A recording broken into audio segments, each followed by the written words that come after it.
Bes, nung isang araw nagpaluto sa akin yung kapatid kong warka. Kasi nga, nung nag-upload ako ng masikoy, hindi daw niya natikman. Kaya sabi niya, magluto ka ulit ng masikoy, ate, sabi niya.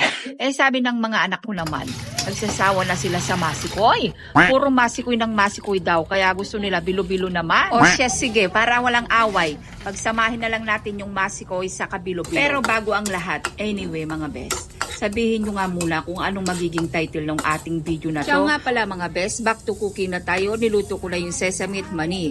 Tapos nilagay ko sa food processor at i-grind ko lang. Siya nga pala, para hindi na ako maglaga ng kamuting kahoy, bumili na lang ako. Total, 10 pesos lang naman. Tapos naglagay na ako ng gata sa may kasirolang malaki.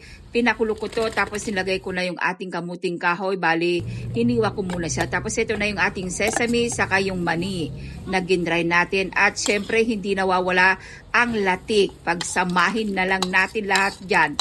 Bahala na silang sumabog, best. Char! Tapos halu-haluin mo lang na parang ganyan, pakuluin ulit.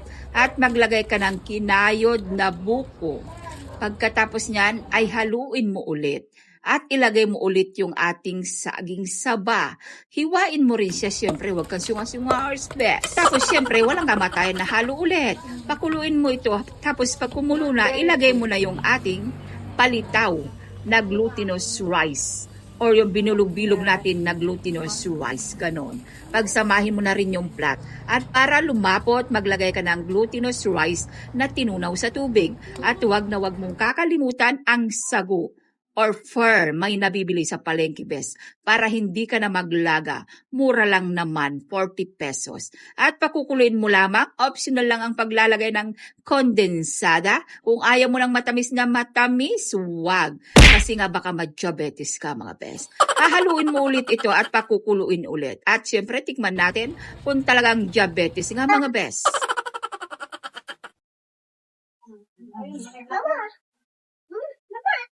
Sarap, guys.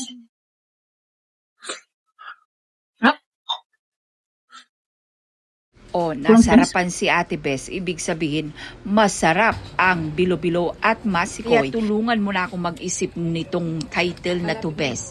Kung anong tawag sa masikoy at bilo-bilo na pinag-combine. Hanggang ngayon, Bes, iniisip ko kung anong magiging title nito. Bahala na kayo, basta i-comment down below nyo na lang mga Bes. So, bago ang lahat, kailangan na natin ipatikim ito kay Warka. Ang dami-dami ko na naman chorbanesnes mga Bes. O, tirahin mo na. Baka tirahin pa ng iba. Warka, anong lasa?